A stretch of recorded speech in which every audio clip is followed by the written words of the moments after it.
الحمد للہ رب العالمین والعاقبۃ للمتقین والصلاة والسلام علی سید الانبیاء والمرسلین اما بعد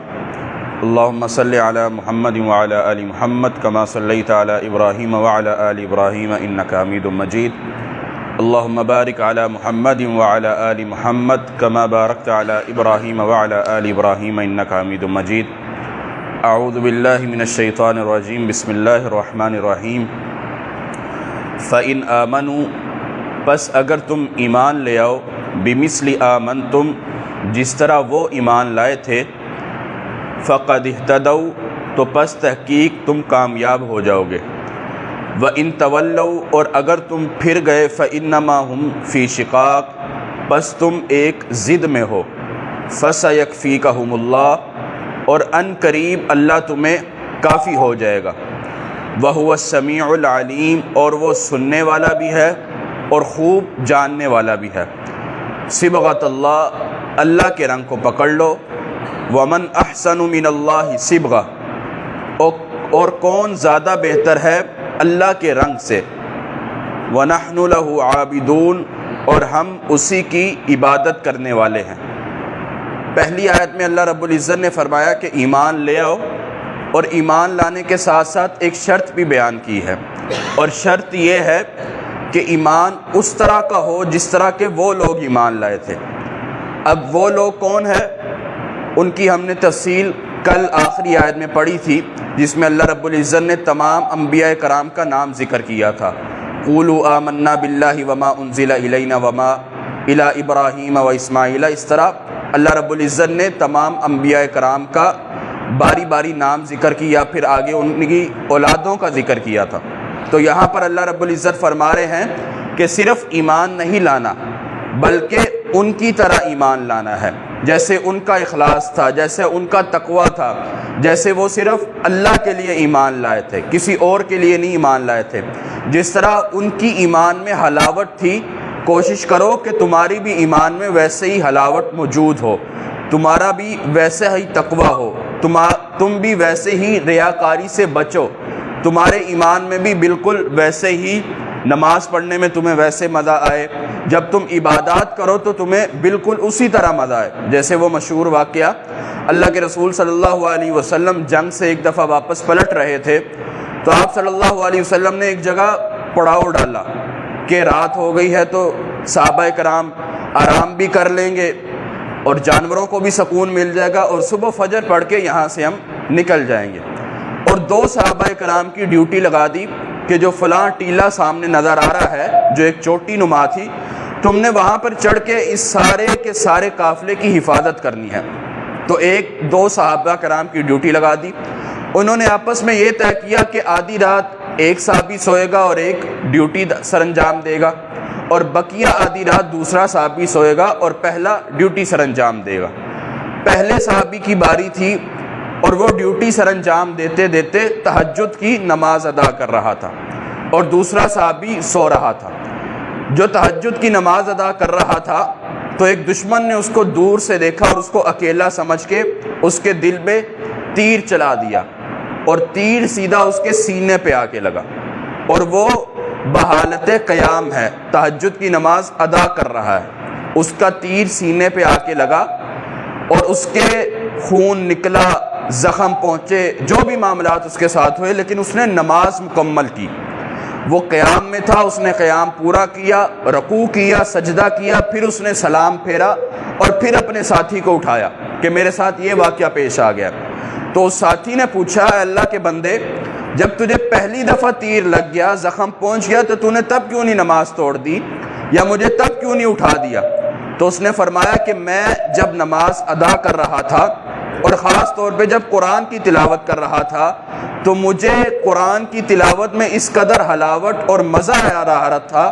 کہ یہ زخم مجھے کوئی نقصان ہی نہیں پہنچا رہا تھا،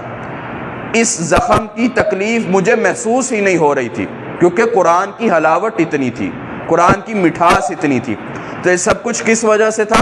کیونکہ ان کا تقوی مضبوط تھا، ایمان مضبوط تھا، ان کے ایمان میں حلاوت موجود تھی۔ آج ہم نمازیں پڑھتے ہیں لیکن ہمیں سکون نہیں ملتا، قلبی سکون نہیں ملتا،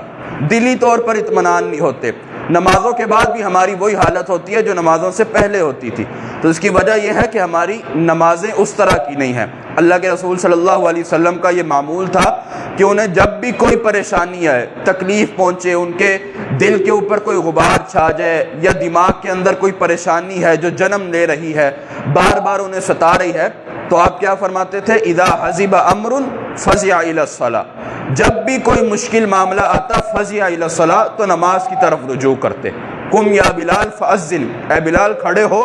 اذان دو، ہم نماز ادا کریں گے تاکہ یہ پریشانی ختم ہو سکے، یہ پریشانی چھوٹ سکے، یہ جو ہمارے دل میں غبار ہے جس کی وجہ سے ہم تکلیف محسوس کر رہے ہیں، اس سے ہم نجات پا سکے۔ یعنی ان کی تمام پریشانیوں کی نجات نماز تھی۔ کیونکہ ان کی نماز بہترین تھی، نماز اچھے طریقے سے ادا کرتے تھے، حلاوت کے ساتھ، تقوی کے ساتھ، ریاکاری سے بچ کر، جس حد تک ہو سکے اللہ کے لیے ادا کرتے تھے۔ اور آج ہم نمازیں تو پڑھتے ہیں لیکن وہ نمازیں ہمارے لیے باعث نجات نہیں بنتی، نہ دنیا میں اور نہ آخرت میں، کیونکہ وہ ہماری نمازیں خالصتاً اللہ کے لیے نہیں ہوتی۔ میں نماز پڑھ رہا ہوتا ہوں، میرا دل کہیں اور ہوتا ہے، میں نماز پڑھ رہا ہوتا ہوں، میری سوچیں کہیں اور ہوتی ہیں، میری فکر کچھ اور ہوتی ہے۔ تو اس طرح نماز پڑھنے کا محترم بھائیوں کوئی فائدہ نہیں ہے۔ ہم وقت بھی نکال لیں، وضو بھی کریں، صبح بستر چھوڑ کے بھی آئیں، اللہ کے سامنے آ کے کھڑے بھی ہوں اور پھر بھی کسی اور کے بارے میں سوچ رہے ہوں اور نمازوں میں ہمارا دھیان نہ ہو، تو پھر ایسی نمازوں کا کیا فائدہ؟ مثال کے طور پہ اگر ہمارے سامنے کوئی بڑا آفیسر آ جائے یا کوئی بڑا گورنر آ جائے یا کوئی بھی عہدیدار آ جائے، تو ہم بالکل ہمتن گوش ہو کے اس کی بات سننے کی کوشش کرتے ہیں، یا 100% یہ کوشش کرتے ہیں کہ ہمارا اور اس کا کمیونیکیشن بہترین رہے، ہم اس کے ساتھ بات کریں، 100% اس کی سنیں، پھر اس کا جواب دیں، کسی اور کی طرف دھیان نہ بھٹکائیں۔ لیکن جب ہم بادشاہوں کے بادشاہ کے سامنے کھڑے ہوتے ہیں تو ہمارے دھیان کہیں اور جا رہے ہوتے ہیں، ہماری فکریں کچھ اور ہوتی ہیں۔ تو لہذا آمنو، ایمان بھی لانا ہے، بمثل ما آمنتم، جیسے وہ ایمان لائے، صرف ایمان نہیں لانا، ان لوگوں کی طرح بھی ایمان لانا ہے۔ اگر یہ 2 شرطیں پوری ہو گئی فقد اہتدوا، تو تم لوگ کامیاب ہو جاؤ گے۔ اور آگے دوسری آیت میں فرمایا صبغۃ اللہ، اللہ کا رنگ اختیار کر لو، اللہ کا رنگ اختیار کر لو۔ اس لیے یہاں پر ذکر کیا ہے کیونکہ جو نصرانی لوگ تھے ان کے ہاں ایک رسم ہوتی تھی جسے وہ معمودیہ کہتے تھے، میم کے ساتھ، معمودیہ۔ اور وہ رسم یہ ہوتی تھی کہ جب بھی کوئی نصرانی بچہ پیدا ہوتا یا کوئی دوسرے مذہب کو چھوڑ کر نصرانی مذہب میں داخل ہوتا تھا تو وہ اس کو ایک خاص قسم کے رنگ کے ساتھ نہلاتے تھے۔ یعنی ایک پانی ہوتا تھا جس کا رنگ زرد کلر کا ہوتا تھا، اور وہ اس کے ساتھ اس کو نہلاتے تھے، اور نہلانے کے بعد کہتے تھے کہ اب یہ چونکہ اس پانی سے نہا چکا ہے تو اب یہ پاک ہو چکا ہے۔ جیسے ہم جب اسلام قبول کرتے ہیں تو اللہ کے رسول صلی اللہ علیہ وسلم حکم دیا کرتے تھے کہ تم پہلے غسل کرو پھر کلمہ پڑھنا، تاکہ پہلی نجاست تمہاری پاک ہو جائے اور پھر آ کر تم اسلام قبول کرنا۔ بالکل اسی طرح نصارہ میں یہ ہوتا تھا کہ وہ زرد رنگ کے ساتھ پہلے اپنے پیدا ہوئے بچے کو یا کوئی بھی بندہ جو ان کے مذہب کو قبول کرتا تھا اس کے ساتھ اس کو نہلاتے تھے۔ تو اللہ رب العزت نے کہا کہ باقیوں کا رنگ چھوڑ کر اللہ کا رنگ اختیار کرو، اس سے بہتر کسی کا رنگ نہیں ہو سکتا۔ اور اس کی دوسری تشریح جو علماء کرام نے کی ہے وہ یہ کی ہے کہ بعض اوقات یہ ہوتا ہے کہ ہم دنیا دار کو دیکھ کے یا دنیا والوں کو دیکھ کے یہ سوچتے ہیں کہ جس قدر ہو سکے ہم دنیا داری میں مشغول ہو سکیں، جیسے دنیا والے لباس پہنتے ہیں ویسے اپنا لباس پہن سکیں،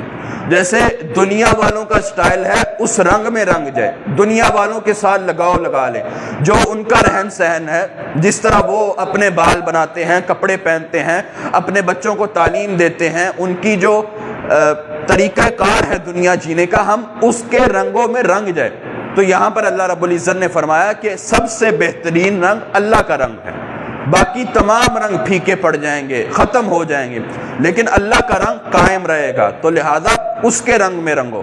اس کی عبادت کرو، اور جو وہ حکم دیتا ہے اس کے حکم کو مانو، اس کے تابع بنو، چاہے وہ کسی بھی چیز میں ہو۔ آج ہم دیکھ لیں جیسے ہی کوئی انگریز کی طرف سے نیا فیشن آتا ہے، کوئی نئے کپڑوں کا سٹائل آتا ہے، بالوں کا سٹائل آتا ہے، تو ہمارے خاص طر نوجوانوں کی کوشش ہوتی ہے کہ کسی طریقے سے ہم ان کے رنگ میں رنگ جائیں، اس طرح کے بال بنا لے، اس طرح کے لباس پہن لے، اس طرح کا سٹیٹس اختیار کر لیں، تو اس طرح نہیں کرنا بلکہ اللہ کے رنگ میں رنگنا ہے۔ جس طرح اللہ نے حکم دیا سادہ لباس پہنو،